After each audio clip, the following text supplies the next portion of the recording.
మీ ఎలాంటి వ్యాపార ప్రకటనలకైనా వెంటనే మా ఛానల్ సంప్రదించండి. ప్రస్తుతం మనతో పాటు ప్రముఖ ఆధ్యాత్మికవేత్త వేదిక్ ఆస్ట్రాలజర్ అవినాష్ దాస్ గారు మనతో ఉన్నారు. గురువుగారితో మాట్లాడారు. నమస్కారం గురుగారు. నమస్కారం. ఓం నమ శివాయ. ఓం నమో వెంకటేశాయ. గురుగారు, మే నెల విశేషంగా మిథున రాశి వాళ్ళకి ఈ నెల ఎలా ఉండబోతుంది? ఎలాంటి అదృష్టం వరించబోతుంది ఈ మాసం? ఎలాంటి అదృష్టం వరించబోతుంది అంటే చంద్ర అదృష్టం. చంద్రుడు అదృష్టాన్ని వెలకిస్తున్నాడు.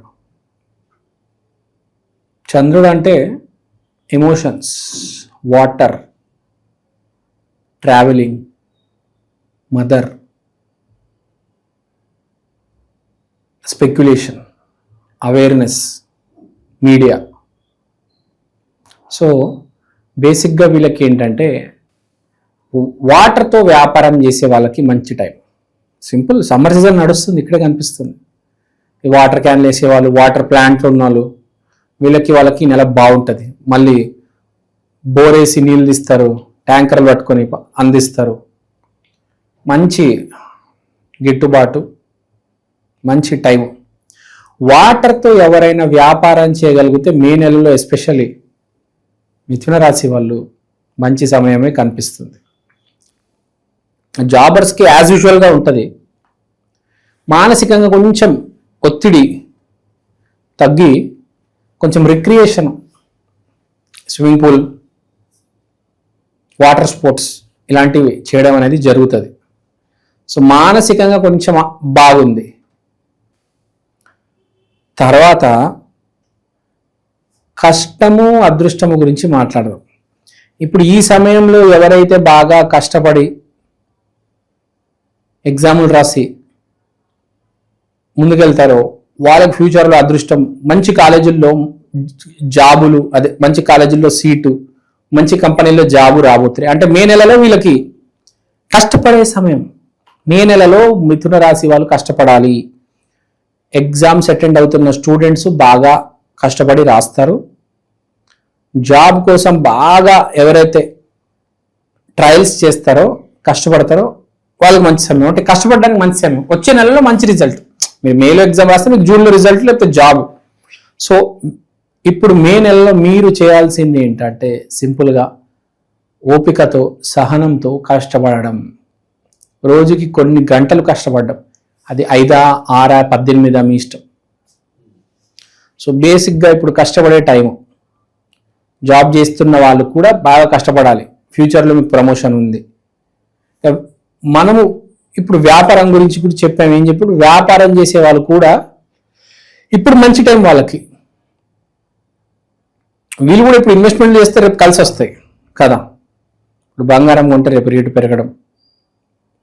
సో ఇవన్నీ జరుగుతాయి.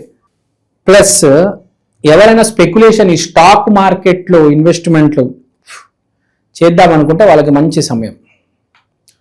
అరే చాలా రోజులు అయిపోయింది, డబ్బులు ఉన్నాయి కానీ ఏమి చేయలేకపోతున్నాము, ఎక్కడ ఇన్వెస్ట్మెంట్ చేయాలి, ఎవడో ట్రేడింగ్ చేస్తున్నాడు, వాడికి ఇవ్వడము, వాడు ఏం చేస్తాడు దాంతో తెలియదు మనకు, తీసుకొని పారిపోతాడా, మళ్ళీ కేసులు పెట్టాలి, ఇది అది అవన్నీ ఎందుకు, మనమే ట్రేడింగ్ నేర్చుకుందాము, మనమే ట్రేడింగ్ చేద్దాము, స్టాక్స్ కొందాము, ఈ కంపెనీ స్టాక్ రేపు పెరుగుతుంది, ఈ బిట్ కాయిన్ రేపు పెరుగుతుంది, కొందరైతే ఒక బెట్టింగ్ చేద్దాము, ఐపీఎల్ నడుస్తుంది. సో స్పెక్యులేషన్ అంటారు. అంటే నైట్కి డబ్బులు పెరగడం. అది స్టాక్స్ కావచ్చు, బెట్టింగ్ కావచ్చు, ఏదైనా ఇన్వెస్ట్మెంట్ కావచ్చు. సో ఇలాంటివి బాగా కనిపిస్తున్నాయి. ఇన్వెస్ట్మెంట్ అయితే జరుగుతుంది. నువ్వు దేంట్లో పెడతావు, నీ తెలివితేటలు, నీ ఆలోచనలు. స్టాక్స్లో పెట్టినా వస్తాయి, బెట్టింగ్లో రావచ్చు, పోవచ్చు, వ్యాపారంలో చెప్పలేము. So anything can happen. So ఇలాంటి సూచనలు బాగా కనిపిస్తున్నాయి. మెయిన్గా జాబ్ చేసే వాళ్ళకంటే ఈ వ్యాపారం చేసే వాళ్ళది బాగా ఫ్లక్చుయేషన్ కనిపిస్తుంది. తర్వాత ఇంకోటి ఏంటంటే ఐసోలేషన్ని ప్రేమించడం. ఐసోలేషన్ అంటే ఒంటరితనాన్ని ప్రేమిస్తారు. ఈ మాసం శుక్రుడు 12వ ఇంట్లో ఉన్నాడు కాబట్టి ఎక్కడో ఒంటరితనం కనిపిస్తుంది. చీకటి గదుల్లో, గుడిలో, దేవుడి ముందు, లేకపోతే ఏకాంతంగా ఎవరికి కనబడకుండా గర్ల్ ఫ్రెండ్తో ఫోన్లో మాట్లాడడం. సో ఇలాంటి శుక్రుడు 12 ఇంట్లో ఉంటే సబ్ కాన్షియస్ మైండ్లో 12 అంటే మనకు సబ్ కాన్షియస్ మైండ్ వస్తుంది. సబ్ కాన్షియస్ లెవెల్లో మనిషి హ్యాపీగా ఉండాలంటే ఎవరితోనైనా చాలా క్లోజ్గా మాట్లాడాలి, లేకపోతే గుడిలో ఆ దేవుడితో కనెక్షన్ అవ్వాలి, సో లేకపోతే విపరీతంగా చదవాలి. అంటే ఇవన్నీ ఏకాంతాల్లో జరుగుతున్నాయి చూడండి. సో ఇలాంటి యాక్టివిటీస్ బాగా ప్రమోట్ అవుతాయి. సో దాంతో విపరీతమైన సబ్ కాన్షియస్ మైండ్ హ్యాపీగా ఉంటుంది. మన లోపల ఇద్దరు ఉంటారు, ఒకడు మాట్లాడేవాడు, ఒకడు వినేవాడు. మనం ఒక్కడమే అనుకుంటాం కానీ ఇద్దరు ఉంటారు లోపల. సబ్ కాన్షియస్ మైండ్ మాట్లాడుతూ ఉంటుంది, మనం చెవులతో వింటూ ఉంటాం. ఈ ఇద్దరి మధ్య ఘర్షణే మన జీవితం. మనిషి 7 గంటల అవ్వగానే రోజు రాత్రి డ్రింక్స్ ఎందుకు తాగుతాడు? ఇదే కారణం. ఈ యుద్ధాన్ని భరించలేక వీడు మాట్లాడడము, నోటుకు వచ్చింది మాట్లాడడము, వీడి చెవు నుంచి రక్తం కారడం. అరే నువ్వు రెంట్ కట్టాలి, అరే భార్య మాట వినట్లేదు, అరే పిల్లలు సరిగ్గా తినట్లేదు, ఏదో ఒక టెన్షన్ ఉంటుంది. అది వీడు గుర్తు చేస్తూ ఉంటాడు. వీడేమో వినలేక చచ్చిపోతూ ఉంటాడు. ఘర్షణ, మానసిక ఘర్షణ, ఆందోళన. సో ఈ మాసం ఏముండవు, దాని ఏమో డైల్యూట్ అయిపోతాయి. రిలాక్స్, చిల్ అవుతారు ఈ మాసం మీరు. ఎవరిని మాట్లాడుకోవడం, ఎవరిని పట్టించుకోకపోవడం, ఏకాంతం, ఒంటరితనం, టైం గడపడం. మనము చాలా మందిని చూస్తూ ఉంటాం. కుక్కలు పెంచుతారు, పిల్లిల్ని పెంచుతారు, గుళ్ళకి వెళ్తారు, ట్రావెలింగ్ చేస్తారు. ఎవరంటే వీళ్ళు చిరాకు వచ్చేసి అందరితో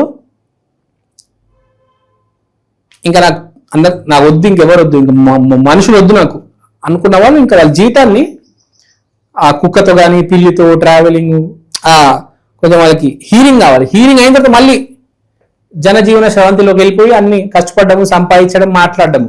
కానీ ఎప్పుడైతే పిచ్చి వస్తుంది మనిషికి, ఇవన్నిటికి అడిక్ట్ అవుతాడు. మనం బేసిక్గా చూస్తూ ఉంటాం, కొంతమంది లేడీస్ పెళ్ళైన తర్వాత ముగ్గురితో బాగా గొడవ అయితే కుక్కని పట్టుకొని వాక్ వెళ్తూ ఉంటారు. అదొక హీలింగ్, రిలాక్స్. బేసిక్గా కుక్కల్ని పిల్లల్ని పెంచే ఇదే. బాగా స్ట్రెస్ ఎక్కువగా కుక్కల్ని పిల్లలు పెంచుతారు, వాళ్ళలో ఆనందాన్ని ఎత్తుక్కుంటారు. ఒంటరి పక్షులు చూడండి, చాలా మంది ఎవరితో మాట్లాడరు, కుక్కల్ని పిల్లల్ని పట్టుకొని తిరుగుతూ ఉంటారు. ఎందుకంటే ఇదే కారణం. పడదు, ఎవరితో తట్టుకోలేరు, సైకలాజికల్గా డీల్ చేయలేరు. వదిలేసి అందరినీ ఫోన్ కూడా స్విచ్ ఆఫ్ చేసుకొని అలా రోడ్ల మీద తిరుగుతుంటారు కుక్కలతో, పిల్లలతో. ఒంటరితనంతో వచ్చే ప్రాబ్లం అది బేసిక్గా.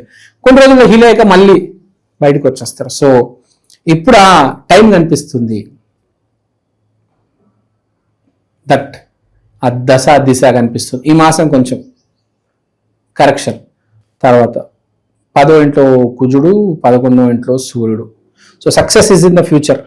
డబ్బు కావచ్చు, మానసికంగా కావచ్చు, ఆరోగ్యం కూడా. సో మే నెల ఒక సంఘర్షణ, ఒక ఐసోలేషన్, ఒక ప్లానింగ్, ఒక పెట్టుబడి, ఎగ్జామ్ రాయడం కావచ్చు, పెట్టుకోవడం కావచ్చు. ఫ్యూచర్లో మనకు ఈ విద్యార్థులకు కూడా బాగానే ఉంటుంది. విద్యార్థులకు కూడా చాలా బాగుంటుంది. ఎందుకంటే వాళ్ళు కూడా సేమ్ ఇప్పుడు స్ట్రగ్లింగ్, బాగా కింద మీద పడి ఎగ్జామ్ రాస్తారు. వాళ్ళకి కూడా అంత ఈజీగా ఉండదు, పేపర్ చాలా కష్టంగా ఉంటుంది. వాడు చదువుకునే క్వశ్చన్ రాకపోవచ్చు, కానీ వాడు దాన్ని ఫేస్ చేస్తాడు, వాడు రాస్తాడు. అలా అన్ని క్వశ్చన్స్ చదివేశాడు, అది ఒక్కటి చదవలేదు, కానీ రాస్తాడు దాన్ని. వాడికి నాలెడ్జ్ ఉంది, తెలుసు. సో ఇక్కడ పాయింట్ ఏంటంటే స్టూడెంట్స్ కావచ్చు, వ్యాపారవేత్తలు కావచ్చు, లవర్స్ కావచ్చు, జీవితంలో హర్ట్ అయిపోయిన వాళ్ళు కావచ్చు, ప్రేమలో ఉన్నవాళ్ళు, ఈఎంఐ కట్టాల్సిన వాళ్ళు, ఎవరైనా కానీ ఈ మాసం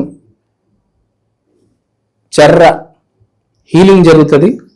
ఫ్యూచర్ రాబోయే జూన్, జూలై, ఆగస్ట్ చాలా బాగుంటుంది. ఆగస్టు నెలలో వీళ్ళు చింపేస్తారు. ఆగస్టు నెలలో అన్ని సర్దుకుపోతాయి.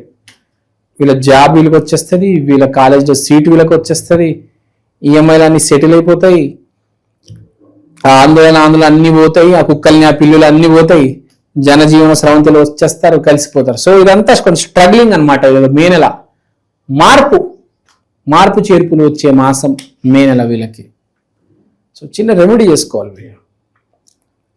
మిథున రాశి అంటే వెంకటేశ్వర స్వామి, బాలాజీ టీటీడీ. సో పొద్దున లేచి విష్ణు సహస్రనామం వినాలి. పొద్దున లేచి మొదటగా చూసే వీడియో ఇన్స్టాగ్రామ్లో రీల్స్ కాదు, యూట్యూబ్లో విష్ణు సహస్రనామం వినాలి మీరు మే నెలలో. విష్ణు సహస్రనామం వెరీ పవర్ఫుల్, చాలా హెల్ప్ అవుతుంది. చాలా మందికి తెలియదు. విష్ణు సహస్రనామం డైలీ వినాలి. వింటే చాలా మంచిది. కుదిరితే మీ దగ్గరలో ఉన్న వెంకటేశ్వర స్వామి ఆలయంకి వెళ్ళండి, టీటీడీ టెంపుల్కి వెళ్ళండి, వెళ్ళి రావాలి. గుడికి కంపల్సరీ వెళ్ళాలి. బయటంతా మనకు కనిపించేది వెలుతురు, కానీ సూర్యుడు ఎక్కడ ఉంటాడు? ఆకాశంలో ఉంటాడు. అలానే దేవుడు కూడా ప్రతి చోట దేవుడు ప్రతిబింబం ఉంటుంది, కానీ దేవుడు ఉండేది గుడిలో. మనకు భూమి మీద దేవుడు ఉండేది గుడిలో. ప్రతి చోట దేవుడు ఉన్నాడు, కానీ దేవుడు కాదు, దేవుడు పంపించిన వెలుతురు. దేవుడు ఉండేది ఎక్కడ? గుడిలో. గుర్తుపెట్టుకోండి. అక్కడి నుంచి మీకు మొత్తం ప్రతి చోట దేవుడు ఉన్నాడు, కానీ దేవుడు కాదు, ప్రతిబింబం, లైట్. దేవుడు ఉన్నది ఎక్కడ? గుడిలో. The projector, the generator, the operator అన్ని గుడిలో. మనకి 1,00,000 వోల్ట్ల పవరు, ఆ కరెంటు అక్కడ గుడిలో. ఇప్పుడు కరెంటు కూడా ఎక్కడ ఉంటుంది? మనకు స్టేషన్లో ఉంటుంది కదా. ఇంట్లో వచ్చేది మామూలు కరెంటే, కానీ ఒరిజినల్ ఎక్కడ? స్టేషన్లోనే కదా. అక్కడే కదా ట్రాన్స్ఫార్మర్లు, జనరేటర్లు, క్రియేషను అక్కడే కదా. ఆ బొగ్గుతో తయారు చేసేది అంతా. సో అది పవర్ స్టేషన్కి వెళ్ళాలి. పవర్ స్టేషన్ ఎక్కడుంది? గుడిలో. సో మీరు కంపల్సరీ గుడికి వెళ్ళాలి. గుర్తుపెట్టుకోండి. మిథున రాశి వెళ్తే మంచిది మీకు. అది ఓవరాల్గా ఈ రాశి వాళ్ళకి ఈ నెల ఏ విధంగా ఉండబోతుందో మంచి విశ్లేషణ అందించారు సార్. ధన్యవాదాలు. ధన్యవాదాలు.